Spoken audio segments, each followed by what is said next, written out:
Everyone aspires to be the best at something, but when this confidence transforms into taking others for granted, the universe might deliver a lesson. Understanding that there's always someone better out there is the key to humility, which is what truly defines the strongest individuals. My name is Mina, and I've been married to my husband Thomas for 2 years. When we decided to tie the knot, Thomas warned me about his troublesome sister, suggesting she might become a burden. As an only child, the prospect of having a sister excited me. But Thomas's words also sparked anxiety and curiosity about the kind of trouble she could bring. Now, 2 years into our marriage, I fully comprehend and have experienced what Thomas meant. I was born into a relatively wealthy family where my father runs a mid-sized trading company. He is well-informed and progressive in his thinking. My parents always respected my decisions, creating an environment where I could freely explore my interests. The 2008 Lehman Brothers collapse, when I was just an 11-year-old elementary school student, intrigued me. Witnessing the significant impact it had on the world and Japan, I became fascinated by how a disruption in the flow of funds could cause a global panic. This sparked my interest in researching financial circulation. Naturally curious and apparently quite intelligent, my parents had me take an IQ test, and the results exceeded the normal range. As I delved into this newfound interest, many aspects became clear, but my curiosity never waned throughout middle and high school. Continuing my exploration of this topic, I pursued a major in college that allowed me to deepen my understanding. As I delved further, my eagerness to apply my knowledge led me to venture into day trading, encouraged by my professor, who highlighted day trading as an excellent way to experience capital flow firsthand. I embraced the challenge, aware of the need for careful management to avoid debt. My research efforts were extensive as I identified statistically favorable stocks for day trading. Armed with a modest sum from all the allowances I had saved up, I engaged in buying and selling the same stock within the same day, with the goal of capitalizing on quick results. My predictions proved accurate, and though the initial increase was modest, I steadily grew my funds by repeating this process and gradually increasing my investment. In a year, I managed to amplify the initial amount by more than 50 times.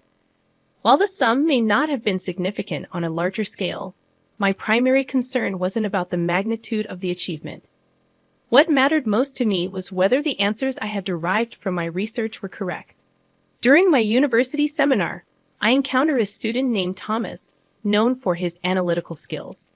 Our shared perspectives on various topics drew us close, and after graduation, despite my initial plan to join my father's company, Thomas proposed an alternative path. He identified a job at a foreign investment firm, a proposition he presented on the day of our graduation ceremony. Following a celebration, Thomas confessed his feelings, and without hesitation, I said yes. His intelligence had always been a source of comfort, and his understanding nature made me feel at ease. As we both embarked on new journeys, gaining experience, our relationship continued to strengthen. Inspired by the concept of trade at my father's company, I dedicated myself to researching foreign companies to gain an advantage in negotiations and established a robust foundation for our deals. Thomas, with his inherent analytical skills, excelled in identifying profitable investment opportunities, earning high praise within his company. Despite our busy schedules, we maintained our connection through dates that provided refreshing breaks before diving back into our respective work. Over the 5 years of our relationship, we became indispensable to each other, evolving into a reliable support system. Deeply immersed in our exciting careers, we decided it was the right time to take the next step. Thomas proposed, expressing his desire to spend the rest of his life with me. Without hesitation, I accepted his proposal, eager to begin our life together. However, when it was time for a family meeting, Thomas disclosed something important about his sister, Alice. According to Thomas, Alice, his sister 2 years younger, was known for being challenging. He cautioned that she might cause some discomfort or inconvenience. Alice, exceptionally bright from a young age, developed a competitive spirit, looking down on others, including Thomas, whom she considered inferior. Even though Thomas was regarded as a prodigy, Alice claimed superiority, joining a rival investment and consulting firm to compete with him in her career. Thomas was worried that his engagement might affect Alice's pride, as she always sought to prove herself superior. Having no close friends and seemingly without a significant other, Alice appeared to harbor insecurities, masked by a brave face. Thomas was concerned about how she might react, fearing that she would intensify her efforts to demonstrate her strength in the face of our engagement. Attempting to reassure Thomas with a light-hearted "it's okay" proved ineffective, as his worry seemed unending. This only heightened my curiosity about his intense sister, Alice. Finally meeting her at a family gathering, her sharp, intelligent beauty was unmistakable, though a certain coldness lingered. Whether that was intrinsic to her nature or a result of my preconceived notions, I couldn't discern. Thomas's parents, in contrast, were kind and humorous, putting me at ease about getting along with them. However, beyond the initial greeting, Alice remained silent, merely eating her meal while scrutinizing me as if assessing my worth. After the meeting, as everyone was leaving, Alice pulled me aside. Curious about the person I would be, she expressed disappointment, dismissing me as just a girl who secured a job at her parents' company and likely slacking off. She asserted her financial prowess, claiming to move large amounts of money and make significant profits, placing herself on a level far superior to mine. According to Alice, Thomas settling for someone like me was disappointing, and she concluded by stating that today's gain was realizing how much I fell short of her standards. Stunned and unsure how to respond, Alice left the room, leaving me there. Thomas returned, noticing I hadn't left with Alice. Concerned, he asked if something had happened. In response to Alice's jab, I laughed it off, assuring Thomas that it was just a minor comment. Thomas apologized for his sister's rudeness, but I reassured him that I wasn't bothered. It didn't hurt, but I couldn't help but wonder what would happen the next time we met, particularly at the wedding. Strangely, I found myself looking forward to it, anticipating the interesting dynamics that might unfold. Surprised by my response, Thomas and I went on to have a grand wedding attended by family, friends, and colleagues from both sides. We pledged our eternal love and reveled in the joyous occasion, but Alice appeared grumpy and irritated right from the start. Thomas had mentioned that Alice had neither friends nor a romantic partner, so I could somewhat understand her feelings, finding it slightly amusing. During a break for a wardrobe change, as I waited for the staff to assist me, Alice entered seemingly without reason.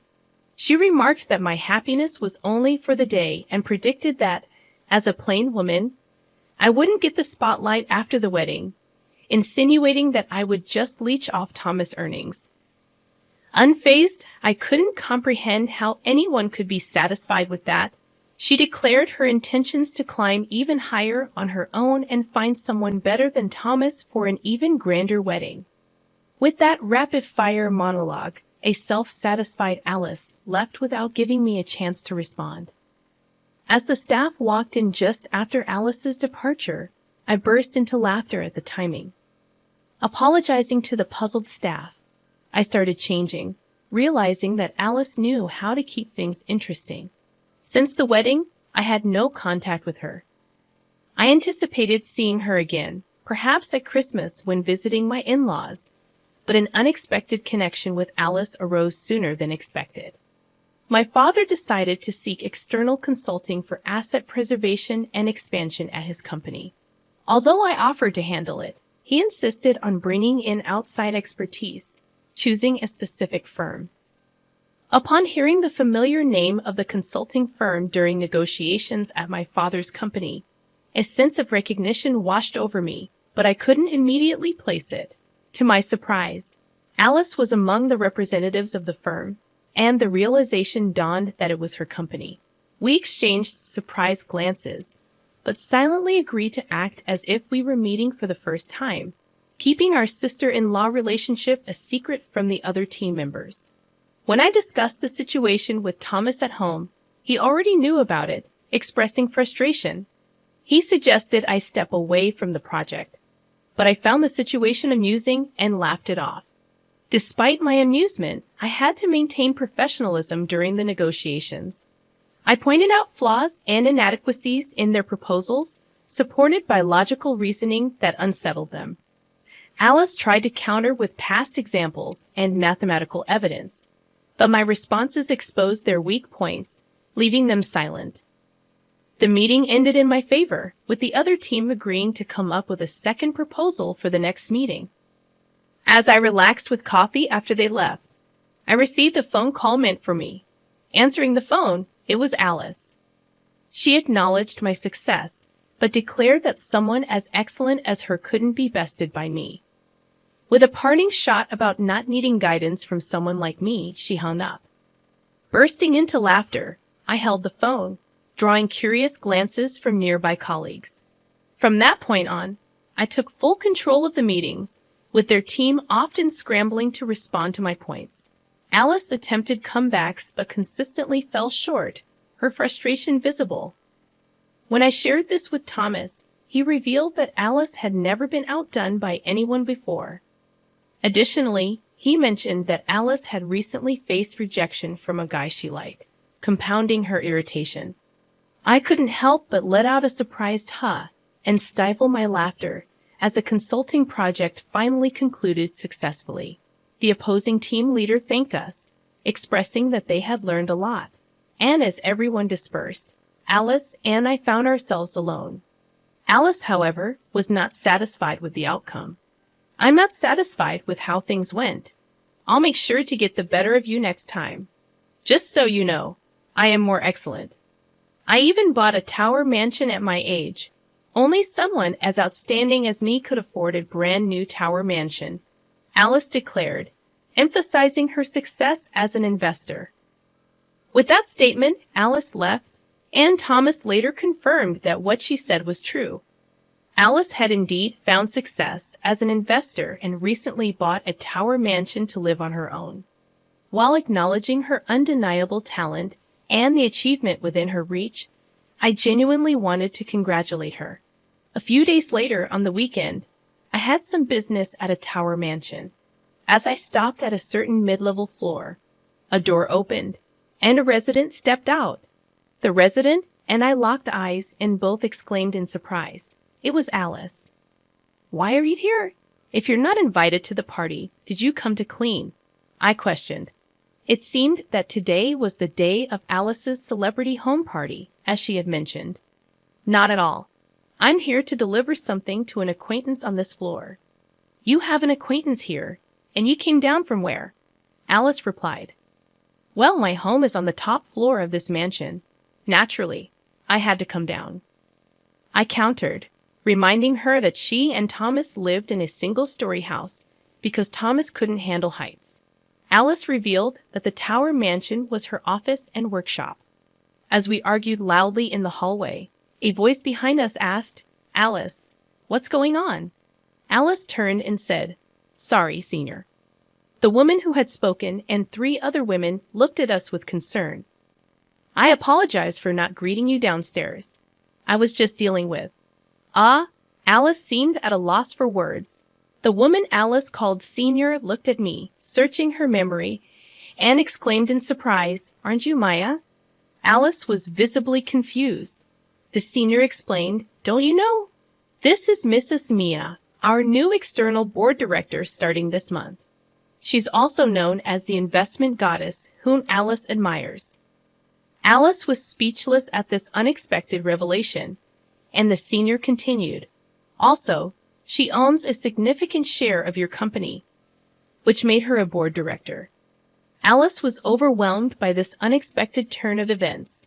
The senior added, "Alice, while extremely talented, has a poor reputation regarding teamwork and attitude towards colleagues. If she can't improve, she can't continue working in her current role." Alice was already knocked out by the harsh reality, kneeling and collapsed on the floor. Later, Thomas told me that Alice, once a fierce wolf, had become a small dog. It seemed she finally understood that there's always someone above her. Reflecting on my previous attitude, I felt a bit guilty for finding it all so amusing. Alice has become a lesson for me to never underestimate anyone and to treat others with respect. Thomas apologized for not being more involved in these events, but it's not his responsibility at all. His concern showed his good nature, and I love him all the more for it. My current hope is to start a family with Thomas soon. I can't wait to enjoy life as a family of 3. If Alice changes her mindset and broadens her perspective, she'll surely find friends and a partner soon. One night, I had a dream of a family of 3. And by the end of next year, we'll be a family of 5, triplets from the Cabbage Patch.